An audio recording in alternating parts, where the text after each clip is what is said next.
Welcome to the Daily Update Podcast, where I'll go over the action in the market for Thursday, October 23rd, and we'll see how things look for Friday, October 24th. Going over Thursday's market action, the S&P 500 delivered a solid performance, closing up 0.58% with above-average volume. The day saw a broad-based advance, with particular strength in mega-cap and tech stocks. The index opened higher, fluctuated around the 67.25 level, and encountered resistance near 67.50 before settling just below the R1 pivot point at 67.42.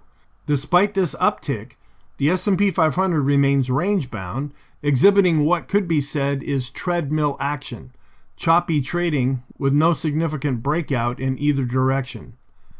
Market sentiment showed a slight improvement, moving from 26 to 28, though it remains negative overall.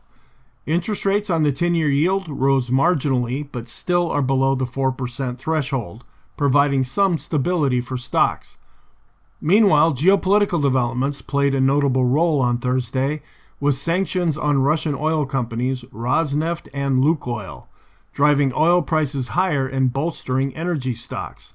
On the earnings front, Thursday's reports were received more favorably than Wednesday's reports, setting the stage for next week's highly anticipated mega-cap earnings. In economic news, existing home sales rose 1.5% month-over-month, reaching an annualized rate of 4.06 million units, slightly above the expected 4.05 million units. Equity fund flows continue to lean toward growth, technology, and the financial sector, while bonds are seeing stronger inflows than stocks. Looking at some key market observations, the S&P 500 remains positive across the short, intermediate, and long-term timeframes, but it lacks conviction, with choppy, range-bound trading dominating the landscape. Notably, individual stock movements are driving market dynamics more than broad index shifts. Low stock correlations suggest investors are focusing on sector-specific narratives and company fundamentals rather than macro trends. Gold prices continued their upward trajectory amid geopolitical uncertainties, even as the stock market and interest rates remain relatively stable. The ongoing U.S. government shutdown, now the second longest on record, is adding another layer of uncertainty to the market environment. From a technical perspective, we're getting a mixed picture. Positive signals are coming from the Elders Impulse System, parabolic SAR, and bullish percent indexes, indicating underlying strength. However, we're still getting negative signals from the Vortex, ease of movement, and long-term momentum indicators for the Nasdaq 100.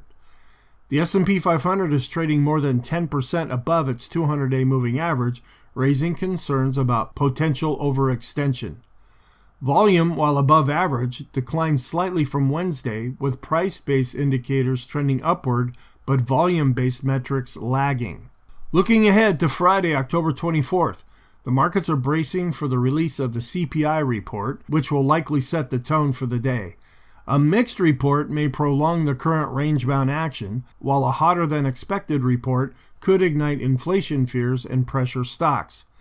Seasonally, October 24th has historically been neutral to positive for the Dow, but positive for the S&P and Nasdaq.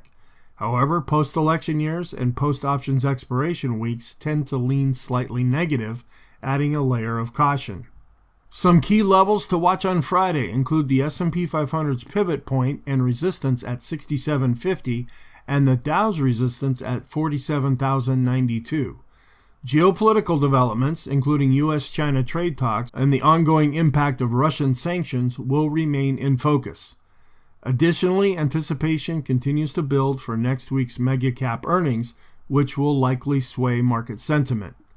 In conclusion, the S&P 500 remains structurally bullish but is currently caught in a range with no clear catalyst for a breakout. Positive technical indicators and seasonal trends provide some optimism, but these are tempered by geopolitical risks, the ongoing government shutdown, and the potential impact of Friday's CPI report. Thank you very much, and I will talk to you in the next podcast.